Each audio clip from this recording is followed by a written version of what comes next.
잠 못 이루고 폰을 보고 있나요? 바로 이곳이 맞아요. 안녕하세요. 청풍야담입니다. 걱정거리를 잊고 수면 질을 높이는 가장 좋은 방법은 오래된 이야기를 듣는 것입니다.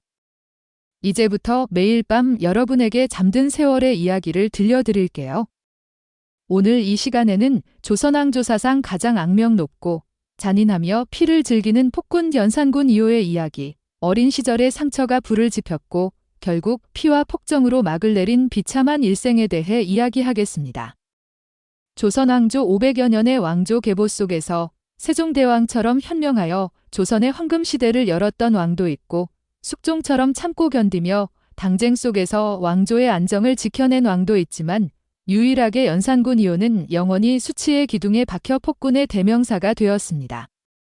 사서에는 그를 방음무도하고 살인을 즐기며 예법을 모욕하고 충직한 신하들을 해치는 자라고 기록하고 백성들은 그를 홍수와 맹수처럼 두려워하며 관료들은 호랑이를 보는 듯 겁을 먹고 후세에는 그를 장희빈 정난정과 함께 조선 세대요란의 근원으로 통칭하기까지 했습니다.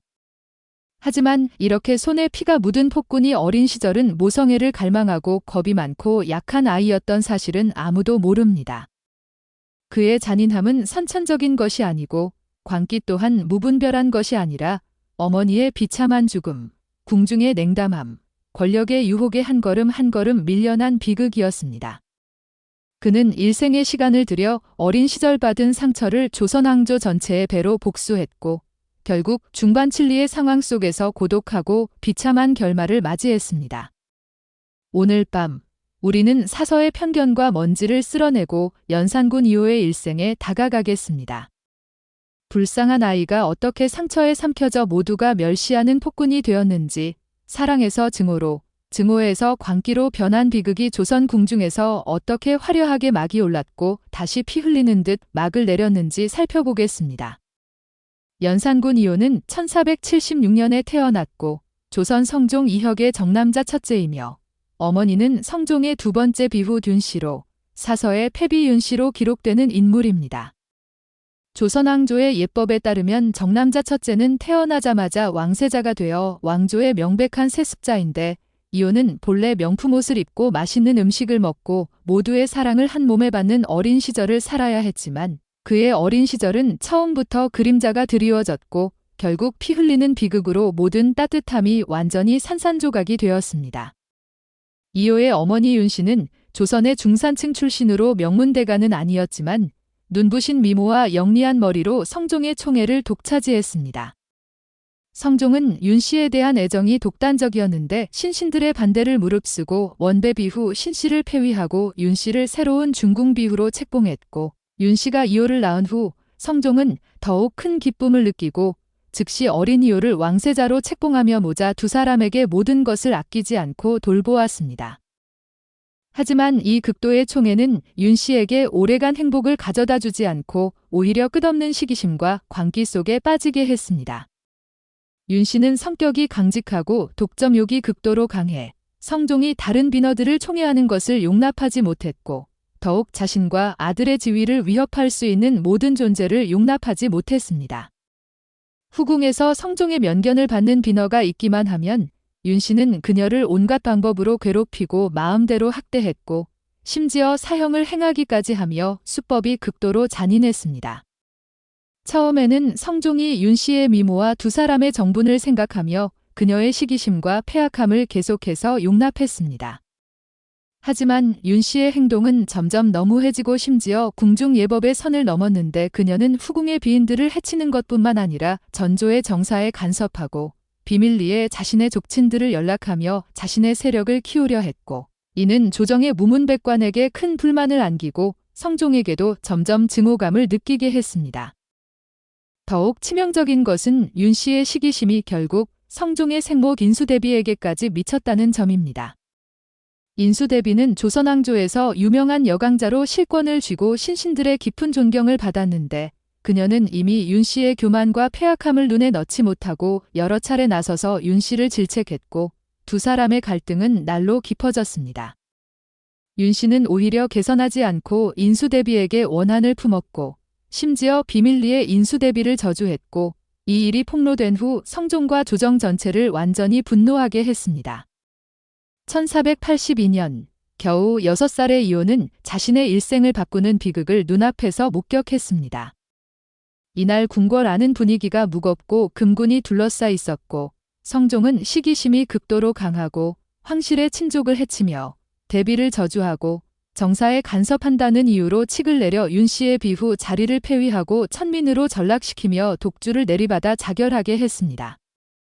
그날 어린 이효는 작은 세자복을 입고 궁녀에게 품에 안겨 멀리서 자신의 어머니를 바라보았습니다. 그는 어머니가 거친 천으로 만든 천민옷을 입고 머리카락이 흩어지고 눈물을 흘리며 성종의 궁전을 향해 무릎을 꿇고 빌지만 아무런 답변도 받지 못하는 모습을 보았고 내시가 검은 독주가 담긴 그릇을 들고 어머니 앞에 다가가 강제로 마시게 하는 모습을 보았고 어머니가 독주를 마신 후 몸이 격렬하게 떨고 입가에서 피가 흘러나와 결국 차가운 바닥에 쓰러져 다시는 일어나지 않는 모습을 보았습니다. 6살의 아이는 아직 죽음이 무엇인지 권력 다툼이 무엇인지 모릅니다. 그는 단지 한때 자신을 품에 안고 부드럽게 재우고 이야기를 들려주었고 머리카락을 빗어주고 밥을 먹여주고 괴롭힘으로부터 지켜주었던 어머니가 이렇게 자신의 눈앞에서 죽어간 것만 알았습니다. 그는 달려가 어머니를 안고 싶고 저머니라고 부르고 싶었지만 궁녀에게 꽉 눌러 움직일 수 없었고 오직 눈정정로 어머니의 시신이 사람들에게 끌려가 황야에 버려지고 제대로 된 관도 얻지 못하는 것을 보며 눈물을 흘릴 수밖에 없었습니다. 이효에게 더욱 고통스러운 것은 어머니가 죽은 후 모두가 그를 피해가는 점입니다. 궁녀들은 그에게 연루될까 두려워 가까이 하지 못했고 신신들은 그를 차갑게 대하며 교비의 아들디라고 생각하고 왕세자에 어울리지 않다고 여겼고 심지어 그의 아버지 성종도 윤씨의 잘못 때문에 그에게 점점 냉담해져 면견하고 관심을 보이는 일이 거의 없었습니다. 한때의 왕세자가 하룻밤 사이에 궁궐에서 가장 고독하고 불쌍한 아이가 되었고 아무도 그와 말을 하지 않고 아무도 그와 놀아주지 않았고 그는 오직 혼자 궁전의 구석에 숨어 조용히 눈물을 흘리며 어머니를 그리워했습니다. 궁 안의 사람들은 모두 뒤에서 그의 어머니에 대해 떠들며 조녀 재앙의 근원지라고 말하고 죽어도 아깝지 않다고 했습니다. 이런 말들은 마치 칼날처럼 이효의 마음에 하나하나 꽂히고 그의 어린 마음속에 증오의 씨앗을 뿌렸습니다. 그는 어머니를 죽게 만든 이들을 미워하고 어머니에 대해 떠드는 이들을 미워하고 아버지의 얕은 정과 의리 없는 모습을 미워하고 온통 냉담한 이 궁중을 미워하고 더욱 어머니와 어린 시절의 따뜻함을 빼앗은 이 세상을 미워했습니다. 그날부터 겁이 많고 약하고 순수한 그 아이는 완전히 사라졌습니다. 그 자리를 대신한 것은 말이 적고 눈빛이 차갑고 마음속에 증오가 가득한 왕세자였습니다. 그는 점점 고독하고 성격이 폭발적이 되어 아무도 믿지 않고 주변의 모든 것에 적개심을 품었습니다. 그는 어머니에 대해 떠드는 사람들의 이름을 몰래 기억하고 어머니를 폐위하는 데 참여한 관료들의 모습을 기억하며 마음속에 숨겨진 맹세를 했습니다. 잘하면 왕위에 오르면 반드시 자신과 어머니를 상처 입힌 모든 사람에게 피가 피를 받겠다고. 어린 시절의 상처는 마치 아물지 않는 상처처럼 이효의 피와 뼈에 새겨져 그의 일생을 따라왔습니다. 그는 일생 동안 이 상처를 치유하려 했지만 결국 방법이 극단적이어서 한 걸음 한 걸음 광기와 멸망으로 향했습니다. 그는 복수가 마음의 고통을 달래줄 것이라고 생각했고 권력이 마음의 빈 공간을 채워줄 것이라고 생각했지만 죽을 때까지 깨닫지 못했습니다. 마음 깊은 곳에 묻힌 상처는 일단 불이 붙으면 다른 이들을 태울 뿐만 아니라 자신도 태워버릴 뿐이라는 것을. 1494년 조선 성종이 승하했고 겨우 18세의 왕세자 이효가 정식으로 왕위에 올라사서의 연산군으로 기록됩니다. 즉위 초기 연산군은 즉시 자신의 잔인한 본성을 드러내지 않고 오히려 매우 온화하고 현명한 모습을 보였습니다. 백성들의 세금을 감면하고 집을 잃은 재난민을 위로하며 일부 현명한 신하들을 중용했고 심지어 후궁을 정비하고 궁녀들을 가혹하게 대하는 일부 규칙을 폐지하기까지 했습니다. 모두 이 젊은 임금이 조선 왕조를 새로운 번영으로 이끌고 어머니의 그림자에서 벗어나 현명한 군주가 될 것이라고 생각했습니다. 하지만 그들은 알지 못했습니다. 연산군의 온화함과 현명함은 모두 위장이었고 왕위를 안정시키고 신신들을 마비시키기 위해 연기한 연극일 뿐이라는 것을. 그의 마음속의 증오는 마치 잠든 화산처럼 단 하나의 계기만 있으면 완전히 폭발하여 조선왕조 전체를 태워버릴 것이라는 것을. 이 계기는 모두의 예상보다 훨씬 빨리 찾아왔습니다. 즉위한 후 두 번째 해, 연산군은 성종의 유품을 정리하다가 우연히 오랫동안 묻혀있는 나무 상자를 발견했습니다.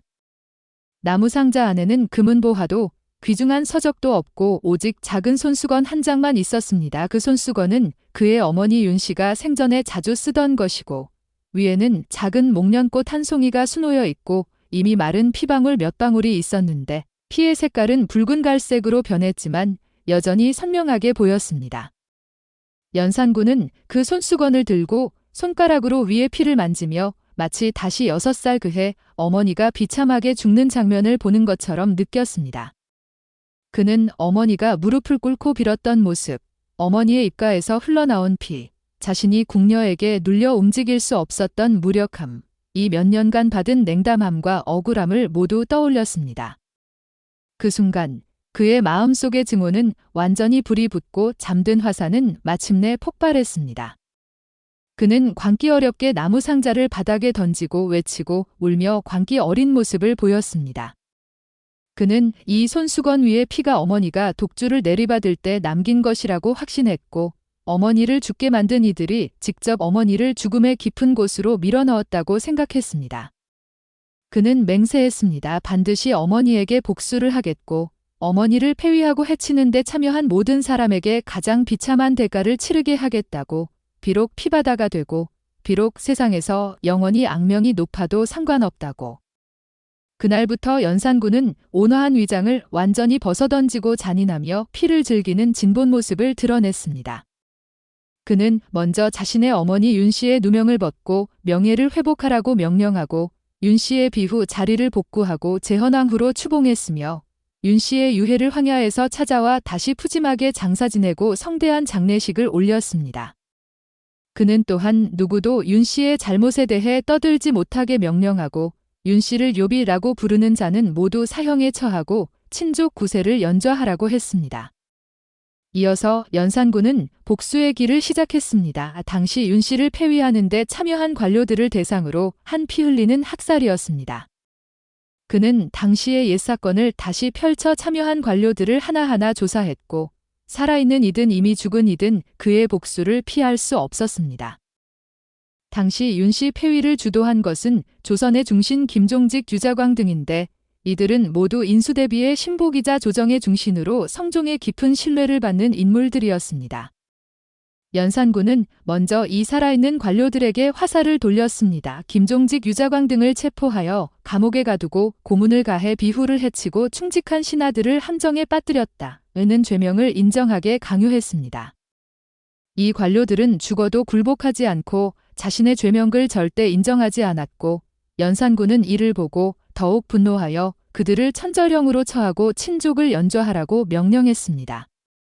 그날 궁궐밖은 피바다가 되고 운수 소리가 하늘까지 찼습니다. 김종직, 유자광 등의 친족들은 흰머리 깊은 노인부터 안락한 속의 아기까지 모두 형장에 끌려가 하나하나 사형에 처해졌습니다.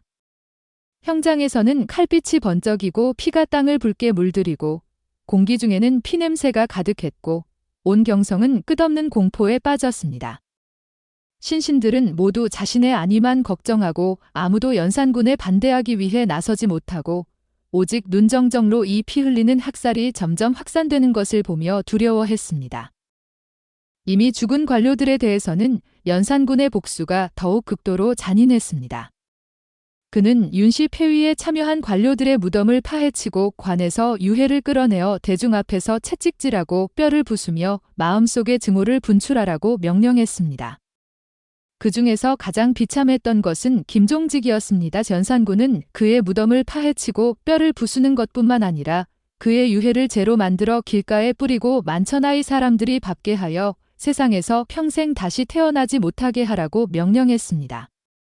한때 누군가 연산군에게 죽은 자는 이미 죽었으니 이렇게 잔인할 필요가 없고 지나친 복수는 오히려 백성들의 마음을 잃고 왕조의 근간을 흔들 것이라고 말렸습니다.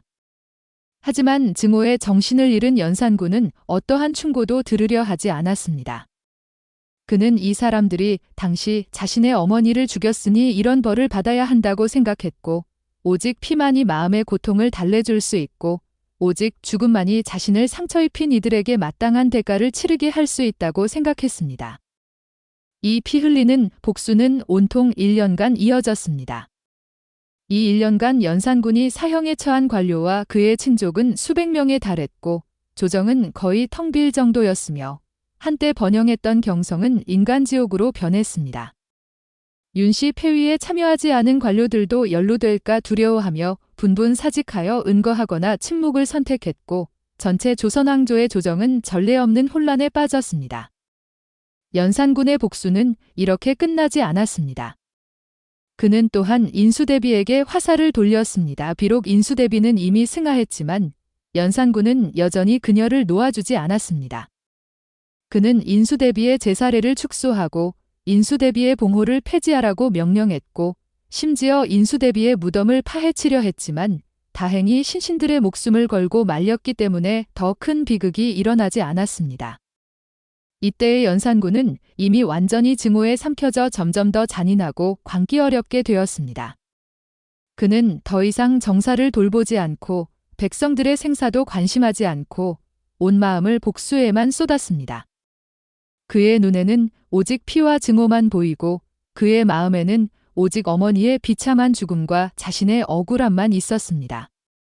그는 이 복수가 자신에게 기쁨을 가져다주고 마음의 상처를 치유해 줄 것이라고 생각했지만 생각지도 못했습니다. 복수가 가져다준 것은 기쁨이 아니라 끝없는 빈 공간과 더욱 광기 어렵게 된 욕망이라는 것을. 권력의 유혹에 복수의 쾌감이 더해져 연산군은 완전히 자신을 잃었습니다.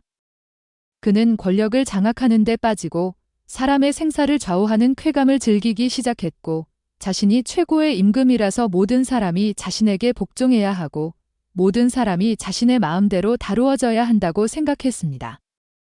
그의 잔인함은 더 이상 복수를 위한 것뿐만 아니라 자신의 사욕을 만족시키고 자신의 권력을 드러내기 위한 것입니다. 복수의 불길이 점점 가라앉은 후 연산군은 이성으로 돌아오지 않고 오히려 더욱 광기 어렵게 된 폭정에 빠졌습니다. 그는 자신의 사욕을 방탕하게 하고 방음무도하고 살인을 즐기며 행동은 점점 이상해지고 예법에 더욱 위배되며 한 걸음 한 걸음 조선왕조를 붕괴의 위기에 몰았습니다. 연산군의 폭정은 먼저 전통문화와 예법에 대한 모욕에서 드러났습니다.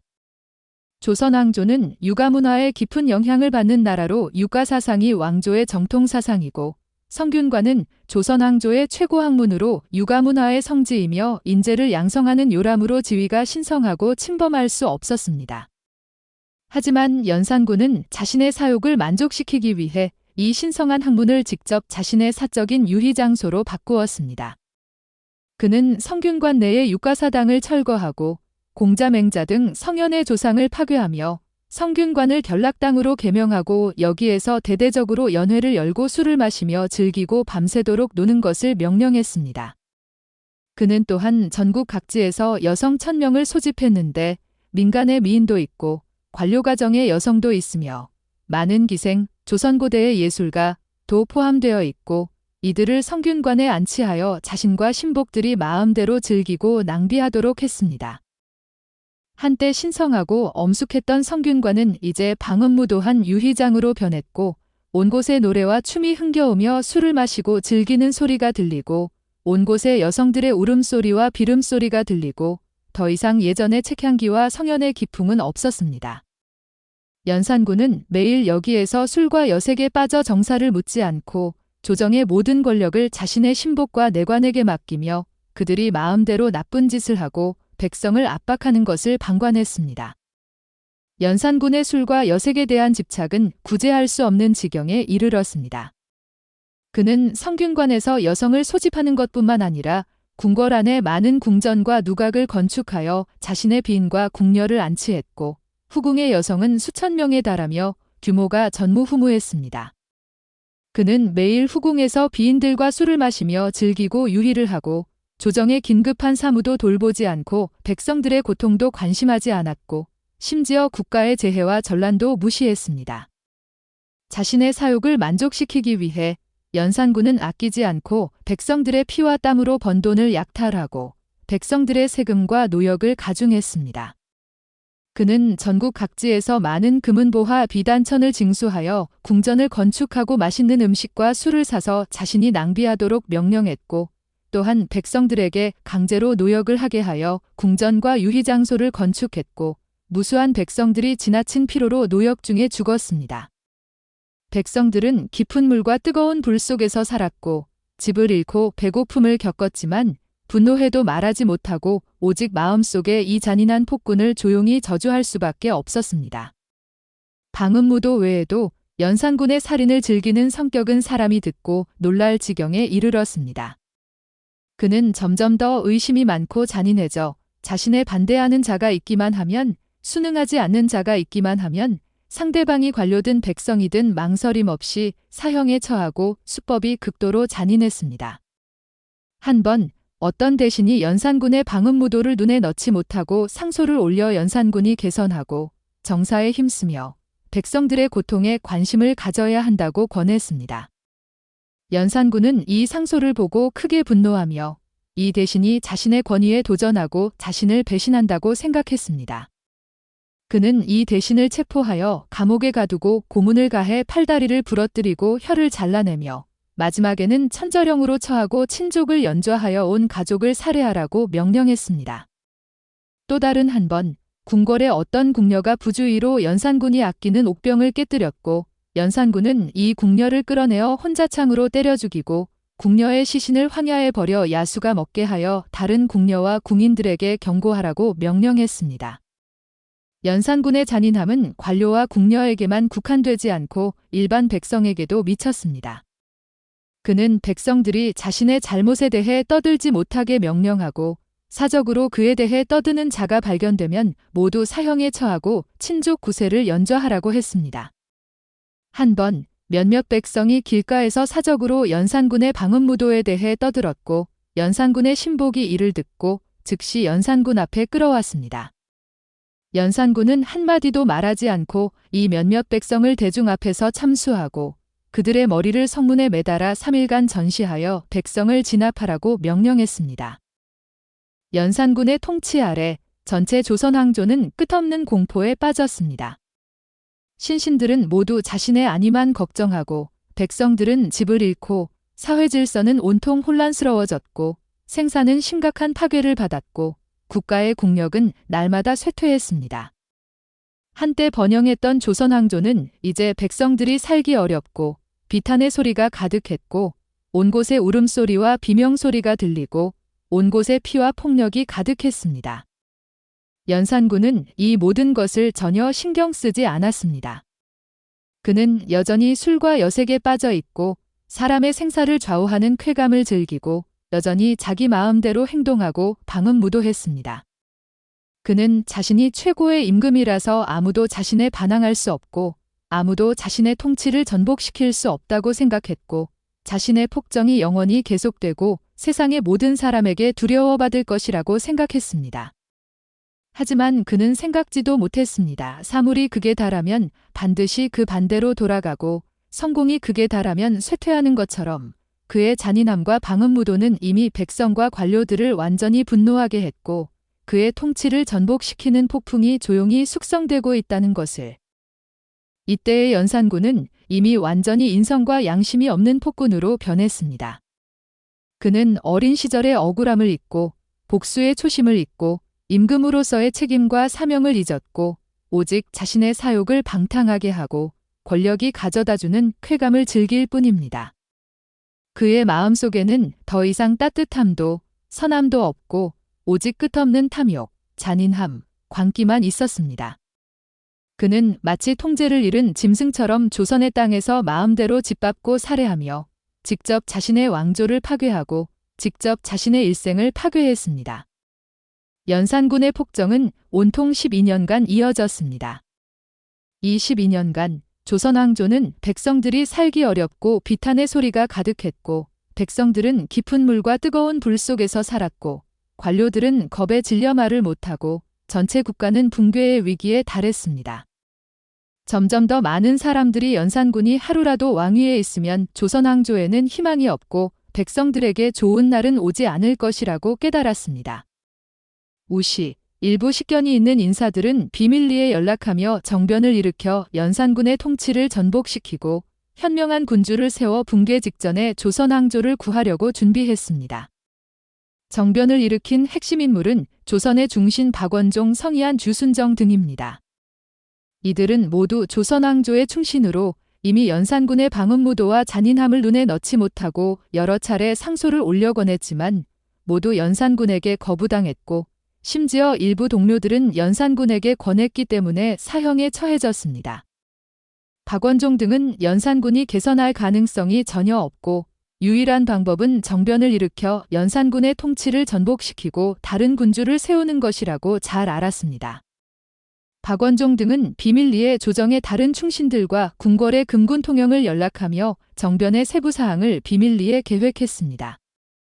그들은 연산군의 신복이 많고 실권을 쥐고 있기 때문에 정변을 일으키는 것이 쉬운 일이 아니며 반드시 조심스럽고 꼼꼼하게 계획해야 하고 일단 소식이 유출되면 자신뿐만 아니라 온 가족도 목숨을 잃는다는 것을 알았습니다. 오랜 시간의 꼼꼼한 계획 끝에 박원종 등은 마침내 정변의 시간을 확정했습니다. 1506년 9월 18일. 이날은 연산군의 생일로 연산군이 궁궐 안에서 성대한 생일연회를 열고 자신의 신복과 비인들과 술을 마시며 즐기고 밤새도록 놓았고 방비가 매우 느슨했기 때문에 이것이 정변을 일으키는 최적의 시기였습니다. 그날 밤은 깊고 궁궐 안은 여전히 불빛이 밝고 노래와 춤이 흥겨웠습니다. 박원종 등은 미리 연락한 금군을 이끌고 조용히 궁궐에 잠입하여 빠르게 궁궐의 각 출입구를 통제하고 모든 길을 봉쇄하여 연산군의 신복이 도망치는 것을 막았습니다. 이어서 금군들은 연산군이 연회를 열고 있는 궁전으로 직접 향했고 길에서 큰 저항은 없었습니다. 대부분의 궁인들은 이미 연산군의 통치에 불만을 가지고 분분 항복했고 심지어 일부 금군도 정변군에 합류하기까지 했습니다. 박원종 등이 금군을 이끌고 연회궁전에 침입했을 때 연산군은 자신의 신복과 비인들과 술을 마시며 즐기고 위험한 것이 다가오는 것을 전혀 눈치채지 못했습니다. 그는 궁전에 침입한 금군과 얼굴이 엄숙한 박원종 등을 보고 크게 놀라며 서둘러 일어나 도망치려 했지만 금군에게 꽉 눌러 움직일 수 없었습니다. 연산군의 신복들은 이를 보고 저항하려 했지만 미리 매복한 금군에게 하나하나 체포되어 도망칠 수 있는 자는 아무도 없었습니다.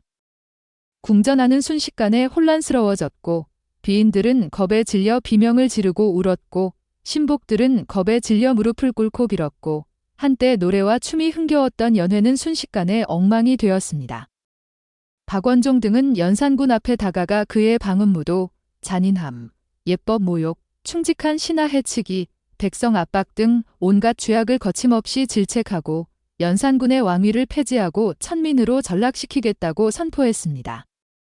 연산군은 바닥에 눌려 감기 어렵게 외치고 싸우며 박원종 등이 반란을 일으키고 은혜를 잊고 의리 없다고 저주했지만 그의 외침과 싸움은 아무런 소용이 없었습니다. 그의 폭정은 이미 완전히 백성들의 마음을 잃고 관료들의 지지를 잃었고 그는 더 이상 최고의 임금이 아니라 모두가 멸시하는 폭군일 뿐입니다.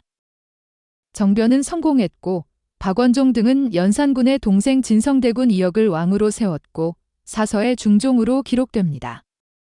중종은 현명한 군주로 즉위 후 즉시 연산군 시대의 모든 폭정을 폐지하고 백성들의 세금과 노역을 감면하며 집을 잃은 재난민을 위로하고 현명한 신하들을 중용하며 정세를 바로잡고 성균관의 신성한 지위를 회복하고 유가사당을 재건하며 연산군에게 해를 입은 관료와 그의 친족을 위로했고 조선왕조는 마침내 약간의 전환점을 맞이했습니다.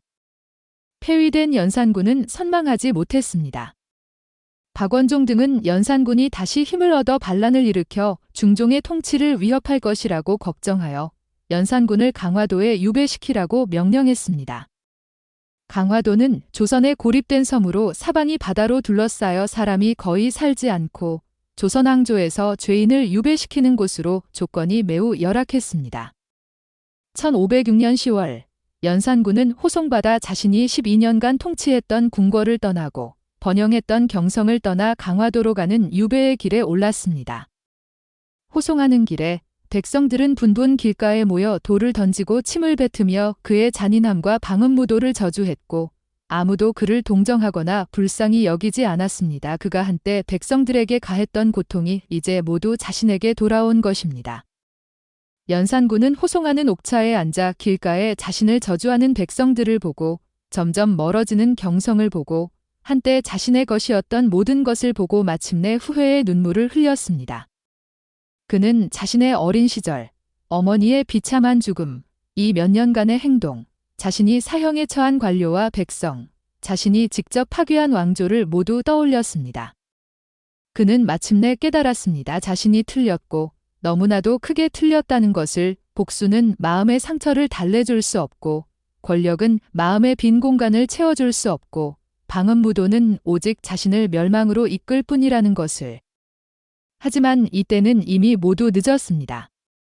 그는 이미 폐위되고 유배되었고 한때의 권력과 영화부귀는 모두 허상이 되었고 한때의 신복과 비위는 모두 그를 떠났고 한때의 백성과 관료는 모두 그를 멸시하고 혐오했습니다.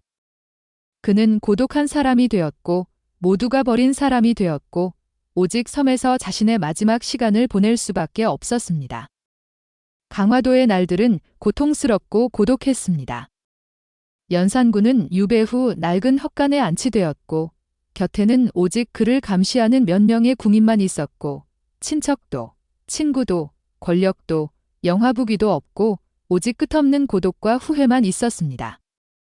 그는 매일 헛간 앞에 앉아 넓은 바다를 바라보고 한마디도 말하지 않고 눈빛이 공허했고 마치 영혼이 이미 빼앗긴 것처럼 보였습니다. 그는 자주 자신의 어머니 윤씨를 떠올렸고 어머니가 생전에 자신에게 했던 사랑, 어머니가 비참하게 죽은 장면을 떠올렸습니다. 그는 자신이 당시 한 복수가 맞는지 틀린지 모르고 만약 자신이 증오에 삼켜지지 않고 잔인하지 않았다면 현명한 군주가 될 수 있었을지 다른 인생을 살 수 있었을지 모르고 만약 어머니가 저승에서 알고 있다면 이 몇 년간의 자신의 행동을 용서해 줄지 모르고 했습니다. 그는 또한 자주 자신의 어린 시절, 고독하고 고통스러운 날들, 사람들에게 냉담하게 대받고 괴롭힘을 받은 시간들을 떠올렸습니다. 그는 자신의 잔인함이 어린 시절의 상처에서 비롯된 것임을 알고 자신의 광기가 마음속의 증오에서 비롯된 것임을 알았지만 이 상처를 치유하는 방법도 이 증오를 풀어주는 방법도 알지 못하고 오직 증오에 자신을 삼켜지게 하고 한 걸음 한 걸음 멸망으로 향하게 할 수밖에 없었습니다. 유배 생활 동안 연산군의 몸은 점점 더 나빠졌습니다. 그는 한때 술과 여색에 빠져 자신의 몸을 지나치게 낭비했고 유배 후 열악한 환경, 끝없는 후회와 고독은 그의 몸을 더욱 힘들게 했습니다. 그는 자주 병이 났지만 아무도 그를 관심하지 않고 돌보지 않았고 오직 헛간에서 홀로 병의 고통을 견뎌낼 수밖에 없었습니다.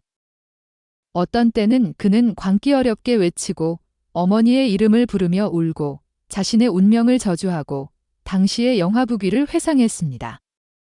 하지만 그의 외침과 울음소리는 오직 넓은 바다에 삼켜지고 그의 회상은 오직 그를 더욱 고통스럽고 후회하게 만들 뿐입니다. 그는 마치 길을 잃은 아이처럼 섬에서 홀로 배회하고 홀로 고통받고 홀로 죽음이 다가오기를 기다렸습니다.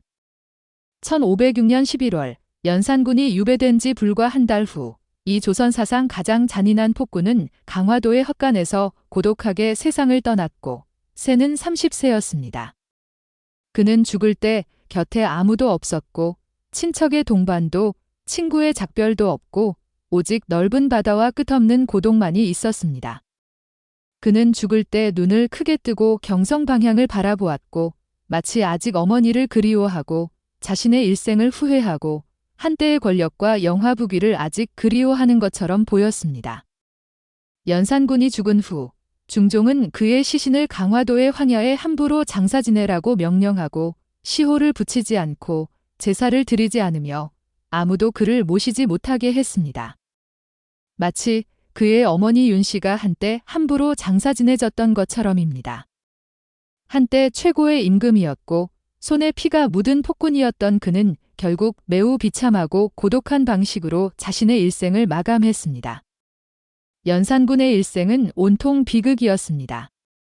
그의 어린 시절은 상처와 고통으로 가득했고 어머니의 비참한 죽음, 궁중의 냉담함으로 어릴 적부터 증오의 씨앗을 뿌렸고 그의 청년기에는 증오에 삼켜지고 권력의 유혹에 빠져 한 걸음 한 걸음 잔인하고 피를 즐기는 폭군이 되어 피와 폭정으로 세상 전체에 복수를 했고 그의 노년기에는 중반 칠리가 되고 폐위되어 유배되었고 고독과 후회 속에서 고독하게 세상을 떠났습니다.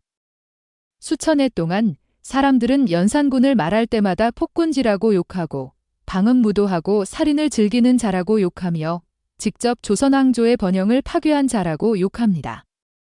하지만 아무도 이 폭군이 한때 불쌍한 아이였고 모성애를 갈망하고 따뜻함을 원하고 사람들의 관심을 받고 존중받고 싶었던 사실은 생각하지 않습니다. 그의 잔인함은 선천적인 것이 아니고 어린 시절의 상처,